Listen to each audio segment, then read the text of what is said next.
ஓம் சாய்ராம். இன்னைக்கு நம்ம சாய் சச்சரித்திரத்துடைய அத்தியாயம் 6ல் ஸ்ரீராமநவமி திருவிழாவை பற்றி பார்க்க போகிறோம். நம்ம இதுக்கு முன்னாடி என்ன பார்த்தோன்னா, அவங்க இந்த திருவிழாவை நடத்துறதுக்கான அனுமதியை வாங்கிறதுக்கு யோசிச்சுட்டு இருந்தாங்கன்னு சொன்னோம் இல்லையா, பாபா அனுமதிப்பாரா இல்லையான்னு. இப்போ அதனோட தொடர்ச்சியை பார்க்கலாம். இவங்க சதைவாதால் என்ன நடந்து கொண்டு இருக்குது அப்படின்ட்டு பாபா கேட்ட உடனேயே இவர் பீஷ்மாவை பார்த்து கேட்குறாரு, என்ன சொல்கிறார் அவர் அப்படின்ட்டு. ஸ்ரீராமநவமி திருவிழா கொண்டாடுறதுனுடைய கருத்தை பற்றி சொல்லிட்டு பாபா பர்மிஷன் கொடுக்கும்படி கேட்குறாரு. அப்போ பாபா என்ன சொல்கிறாரு, உடனே ஆன் த ஸ்பாட் அனுமதி கொடுத்துட்டார். எல்லாருக்கும் ரொம்ப சந்தோஷமாயிடுச்சு. எல்லோரும் ஸ்ரீராமநவமி திருவிழாவை நம்ம கொண்டாடலாம் அப்படின்ட்டு, ஜெயந்தி விழாவை கொண்டாடலான்னு எல்லா ஏற்பாடுகளும் தடபுடலாக நடக்க ஆரம்பிச்சுது. உடனே அடுத்த நாளே மசூதியை ஃபுல்லாக டெக்கரேட் பண்ணினாங்க. ஃபுல் டெக்கோர் எல்லாமே நடந்தது. எல்லாம் சூப்பராக எல்லோரும் பண்ண ஆரம்பிச்சிட்டாங்க. அப்புறம் நிகழ்ச்சிகள் நடந்தது. பீஷ்மா கீர்த்தனைக்காக எழுந்துச்சு நின்னார்.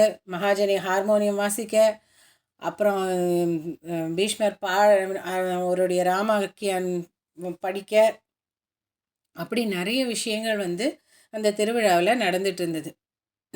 மகாஜனியை கூப்பிட்டுட்டு வர்றதுக்கு சாய்பாபா ஒரு ஆள் அனுப்பிச்சார். பாபா தொடர்ந்து நிகழ்ச்சியை நடத்துவதற்கு ஏதாவது வருத்தம் தெரிவிப்பாரோ, வேண்டான்னு சொல்லுவாரோ அப்படின்னெல்லாம் பயந்துட்டு இருந்தாங்க. அனுமதிப்பாரா அப்படின்ட்டு கூட அவர் யோசிச்சுக்கிட்டே வராரு. என்ன பண்ணுறது, ஏன்னா இவர் ஆல்ரெடி பர்மிஷன் கொடுத்துட்டாரு. இருந்தாலும் மறுபடியும் கூப்பிட்டு அனுப்புகிறாருன்னும் போது ஒரு பயம் வரும்ல, ஐயோ என்ன பண்ண போகிறாரு, என்ன சொல்ல போகிறாரோ அப்படின்னு சொல்லிட்டு. அதனால் ஒரு ஹெசிடேஷன் இருந்தது. தயங்கிக்கிட்டே வந்தார். ஆனால் அவர் போனதுக்கப்புறம் பாபா என்ன நடந்துக்கிட்டு இருக்கு, தொட்டில் ஏன் அங்கே வச்சுருக்கீங்க, ராதாகிருஷ்ண மாயி தொட்டில் கொடுத்தாங்க இல்லையா, ஸோ அவங்க தொட்டில் அங்கே வச்சுருந்தாங்க. ஸோ இப்போ என்ன நடந்துகிட்ருக்கு, போயிட்டுருக்கு அப்டேட்டு கேட்குறாரு. தொட்டில் அங்கே ஏன் வச்சுருக்காங்கன்னு கேட்குறாரு. மகாஜனி சொல்கிறாரு, ஸ்ரீராமநவமி திருவிழா தொடங்கிடுச்சு, அதனால தான் தொட்டில் நாங்கள் அங்கே வச்சுருக்கோம் அப்படின்னு சொன்ன உடனே பாபா என்ன பண்ணார், நிம்பார்லேருந்து, அதாவது அந்த மாலைகள்லாம் வைக்கிற இடம் இருக்குது இல்லையா, அங்கேருந்து ஒரு மாலையை எடுத்துகிட்டு அவரோட கழுத்தில் போட்டுட்டு, பீஷ்மாவுக்கும் ஒரு மாலையை போட்டுட்டு கீர்த்தனையை ஆரம்பிக்க சொல்லிட்டார். கீர்த்தனையும் பாடி முடிச்சாச்சு. அதோடு அது முடிஞ்ச உடனே ஸ்ரீராமருக்கு ஜெயம் அப்படின்னு சொல்லிட்டு பயங்கர வாத்திய கோஷம், வானை பிளக்கிற அளவுக்கு பயங்கர கோஷம், ஸ்ரீராம் அப்படின்னு சொல்லிட்டு கத்த ஆரம்பிச்சிட்டாங்க. இந்த குலால் அப்படிங்கிற இந்த சிகப்பு பொடி என்ன ஆயிடுச்சு, இந்த வாத்திய கோஷத்தில் இருக்கிற அந்த ஆரவாரத்தில் இதுக்கு நடுவில் எல்லா இடத்துலையும் சுற்றி போட ஆரம்பிச்சிட்டாங்க அந்த பொடியை. அந்த எல்லோரும் ஒரே சந்தோஷத்தில் ஆரவாரத்தில் எல்லாம் பண்ணும்போது என்ன ஆயிடுச்சு, இந்த சிகப்பு பொடி போய் பாபாவுடைய கண்ணுக்குள்ளே போயிடுச்சு. அவ்வளவுதான், முடிஞ்சா. பாபா பயங்கர கோபாவேசத்தோடு கத்த ஆரம்பிச்சிட்டார். கத்த ஆரம்பித்ததும் எல்லாரும் பயந்து நாடியும் ஒடுங்கி எல்லாரும் நின்றுட்டாங்க. ஆஹா, பாபா கூச்சல் இடுறார், கத்துறார், திட்டுறார், என்ன பண்ண போகிறார் தெரியலையே அப்படின்னு சொல்லிட்டு மக்களுக்கு ஒரே பீதி அடைஞ்சிட்டாங்க. பாபா பாபாவை நல்லா புரிஞ்சுக்கிறவங்களுக்கு ஒரு விஷயம் புரியும். என்னென்னா, பாபா இந்த மாதிரி பண்ணுறார் அப்படின்னா இது ஒரு வேஷமிடப்பட்ட ஆசீர்வாதம் அப்படின்ட்டு அவங்களுக்கு புரியும். ஏன்னா பாபா எப்பவுமே ஏதோ ஒரு விஷயம் தொடங்கிறதுக்கு முன்னாடி அவர் கோபாவேசம் அடைஞ்சு அதுக்கப்புறமா தான் அது அந்த விழாவோ அது எதுவாக இருந்தாலும் அது துவங்கும்.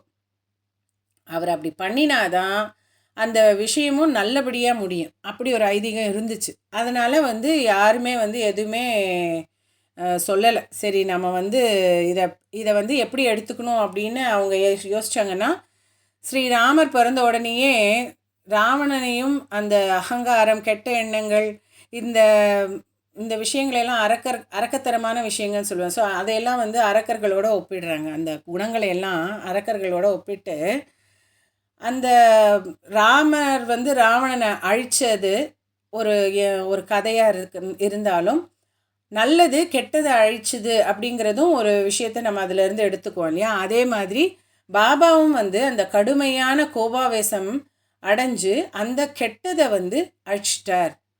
அந்த திருஷ்டி எல்லாம் கழிஞ்சிடுச்சுன்னு சொல்லுவோம் இல்லையா. நமக்கு பொதுவாகவே ஒரு பூஜை பண்ணணும் அப்படின்னாலே வீட்டில் எல்லோரும் ஏதோ யாராவது ஒருத்தங்களாவது ஒரு சண்டை போட்டுருவாங்க. அவங்க ஏதோ ஒன்று ஒரு மனஸ்தாபம் இருக்கும்.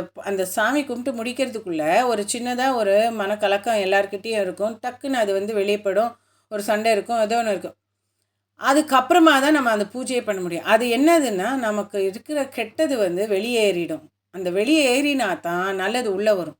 அதனால தான் நமக்கு அந்த பூஜை வேளைகளில் சில நேரங்களில் மனம் கலங்கிறதுக்கான காரணம்.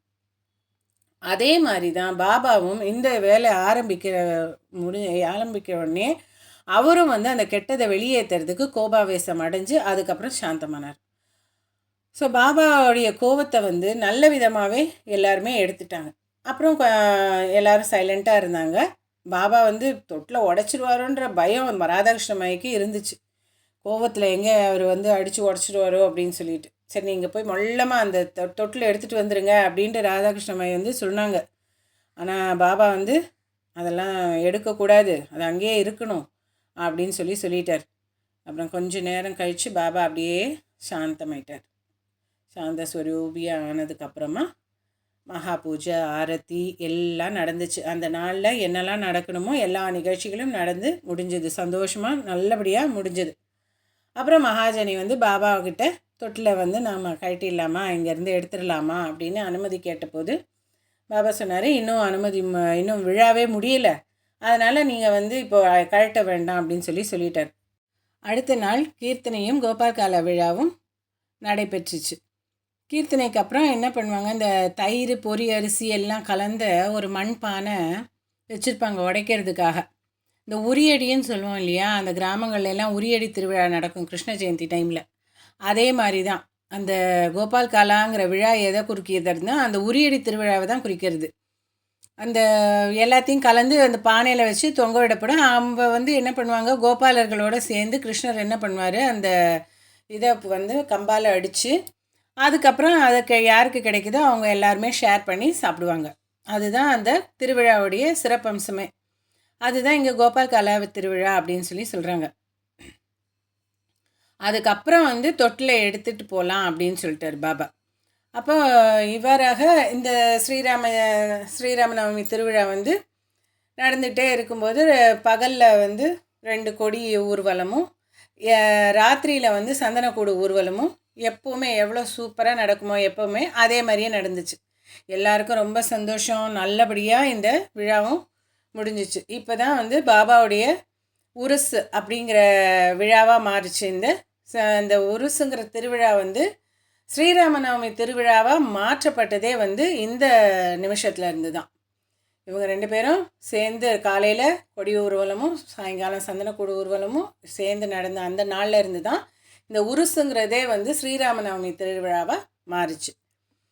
அடுத்த வருஷம், அதாவது 1913 ஸ்ரீராமநவமி திருவிழா நிகழ்ச்சிகள் வந்து பயங்கரமாக ஜாஸ்தியாக ஆரம்பிச்சிருச்சு. ராதாகிருஷ்ணமாயி என்ன பண்ணுவாங்க, இந்த சைத்திர மாதம் முதல்ல இருந்தே ஆரம்பிச்சிடுவாங்க நாம சப்தாகத்தை. நாம சப்தாகம்ங்கிறது என்னென்னா, இறைவனுடைய புகழை வந்து தொடர்ந்து பாடிக்கிட்டே இருக்கிறது 7 நாளைக்கு. சப்தம்னா 7, சப்தாகம் அப்படிங்கிறது வந்து அந்த அந்த 7 நாளும் தொடர்ந்து அந்த சாய்ராம் அப்படின்னு சொல்லி அந்த இறைவனுடைய புகழை பாடிக்கொண்டே இருக்கிறது தான் நாமசப்தம்.